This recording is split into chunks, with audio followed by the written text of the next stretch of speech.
Assalamualaikum warahmatullahi wabarakatuh. Selamat siang menjelang sore. Mahasiswa sekalian, mungkin hari ini materi yang ketiga atau keempat ya.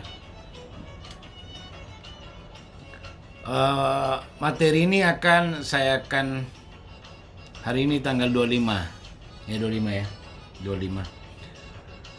Kemudian akan saya kirim ke YouTube apabila ini tidak muat. Saudara sekalian, kalau bicara soal cybercrime atau telematika, banyak sekali bahan yang perlu dibicarakan karena modus ini hampir semua sektor masuk dari situ,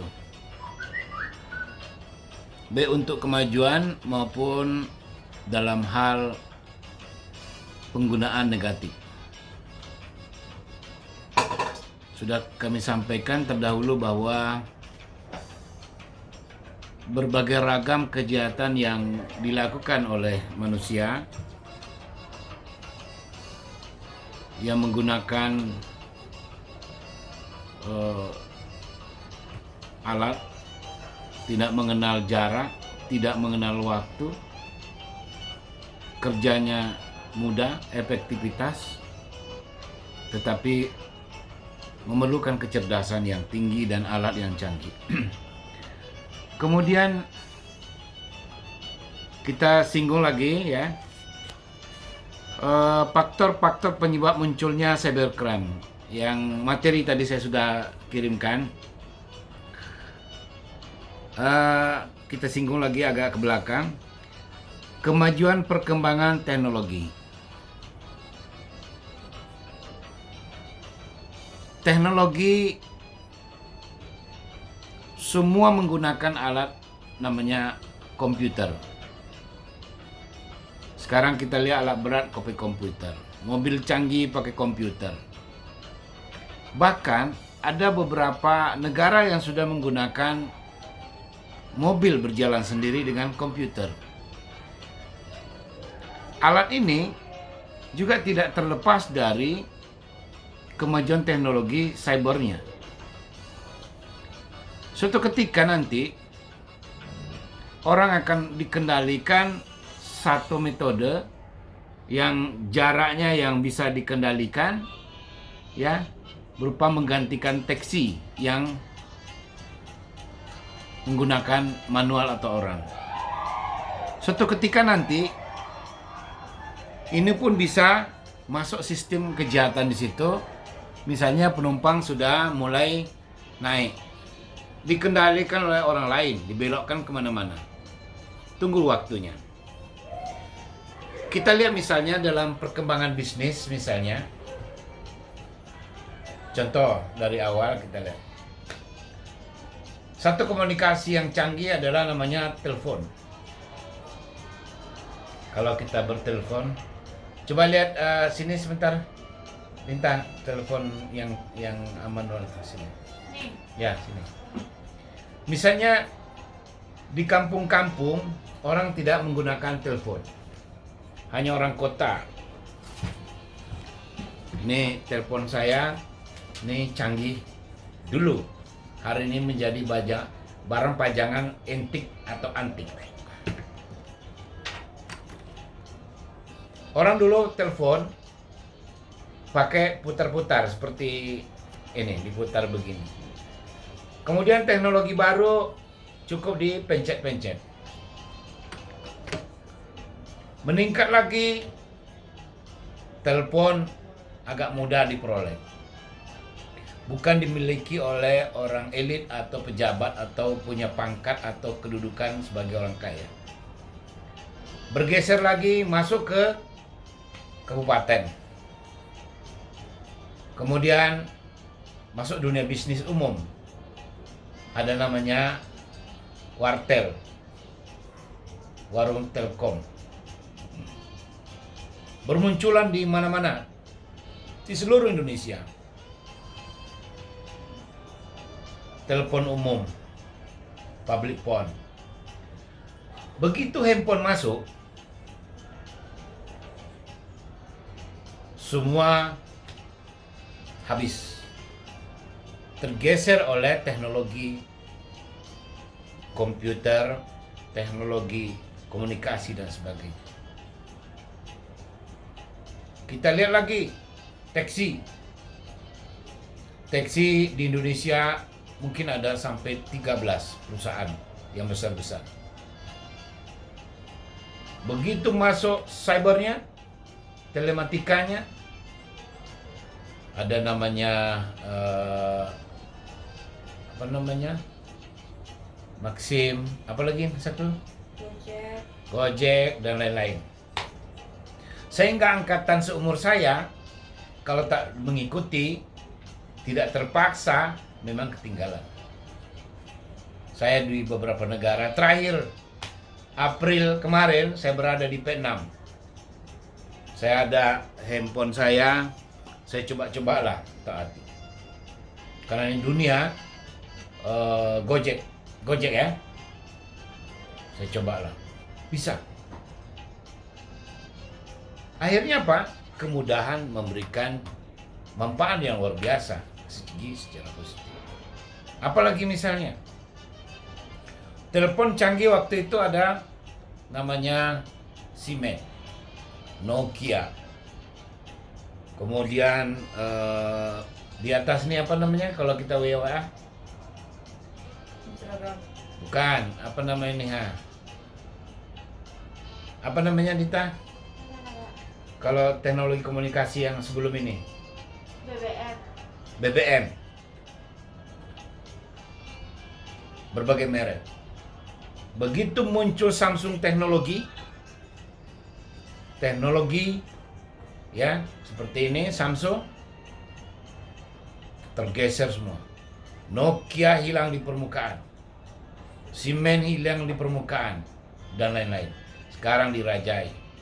Sekarang tahun lalu saya beli handphone S20 Plus 15 juta. Hanya waktu 1 tahun, hanya harganya 7 juta. Sekarang muncul lagi 25 juta, muncul lagi 20 juta dan sebagainya. Maka teknologi itu, tentang teknologi komunikasi ini, telekomunikasi yang audio, telekomunikasi dengan video, dampaknya luar biasa perkembangan teknologi. Maka telepon yang seperti ini yang kita gunakan hanya tinggal kenangan. Maka ada lagi yang merupakan faktor cyber telah masuk dalam daftar jenis kejahatan yang sifatnya internasional yang sudah saya jelaskan yang terdahulu. Tetapi saya ingin menerangkan bahwa tentang karakteristik cybercrime. Pertama, dapat dilakukan dengan cepat, bahkan dalam waktu hitungan detik uang hilang. Orang telepon pura-pura mengaku si A si B, minjam uang, berbagai rayuan dan sebagainya, promosi. Sekarang orang jual beli online, jual beli apa saja. Besok jengkol pun akan masakan jengkol disenangi orang begitu cepat. Di mana saja, kapan saja ada barang. Begitu nilai manfaat. Tidak terlihat secara fisik. Tidak nampak di udara, tidak nampak lalu lalang. Andai kan bisa dilihat, mungkin ada pakar mengatakan bahwa seperti itulah hantu mungkin dilihat kesibukan-kesibukannya ini. Mungkin kita terbentur-bentur oleh sinyal tadi ini. Universal memberikan kebebasan bagi seorang yang mempublikasikan idenya, termasuk yang ilegal.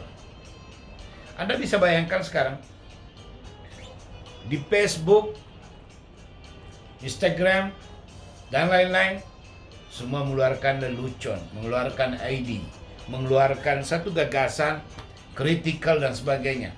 Inilah undang-undang ini sebenarnya harus ya banyak yang masuk pada ini. Masalah HAM, masalah undang-undang cyber dan sebagainya.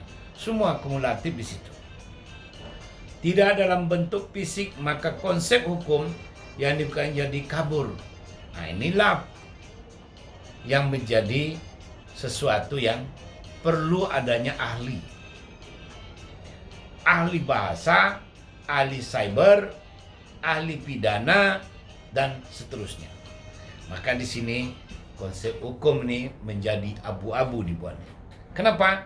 Itu dia. Kemudian perbedaan antara cyber dengan kejahatan konvensional. Kemudian kita lihat konvensional terdapat penggunaan teknologi informasi, alat bukti digital. Kemudian pelaksanaan kejahatan non fisik, cyberspace. Kemudian proses penyidikan melibatkan laboratorium forensik komputer. Ini juga harus saya jelaskan sebentar ya.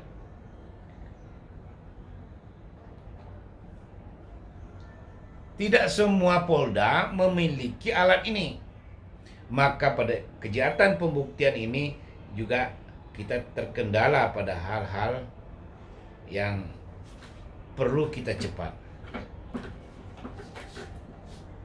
Jadi kalau di Pekanbaru baru forensik tanda tangan, forensik tanda tangan. Komputer ini belum secanggih yang di luar negeri.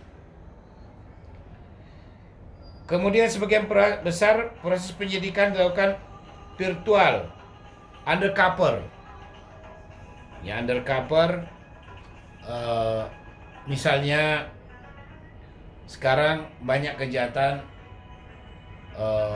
jual beli, apa misalnya promosi pelacuran, promosi dan sebagainya. Kemudian hal-hal kejahatan yang lain menggunakan juga ini digunakan dengan penyelidikannya undercover, intelijen. Penanganan komputer sebagai TKP crime scan. Dalam proses persidangan, keterangan ahli menggunakan ahli IT. Kemudian kejahatan konvensional tidak ada menggunakan IT secara langsung. Kemudian alat bukti fisik terbatas menurut pasal 184 KUHP. Ini KUHP telah membatasinya kalau konvensional. Kemudian pelaku dan korban biasanya berada dalam satu tempat. Pelaksanaan penyidikan melibatkan laboratorium komputer. Proses penyidikan dilakukan di dunia nyata. Tidak ada penanganan komputer sebagai TKP. Dalam proses persidangan, keterangan ahli tidak menggunakan IT. Inilah perbedaan cybercrime dengan kejahatan konvensional. Karena ada beberapa perbedaan yang dan hukum-hukumnya juga terkunci di situ. Misalnya KUHP telah membatasi soal saksi dan sementara di IT mau diperlukan. Ini yang perlu saya sampaikan. Jadi ini dulu sementara bagi Anda sekalian, video ini akan saya masukkan ke YouTube. Anda silakan buka di YouTube Yusuf Daeng Cybercrime tanggal 25 September 2020. Terima kasih atas perhatiannya, dan Anda kurang jelas silakan WA saya, dan kita mau sistem daring dan sebagainya Zoom, tapi pengalaman saya ini merepotkan karena tidak semua sinyal bagus di daerah-daerah lain. Assalamualaikum warahmatullahi wabarakatuh. Selamat sore.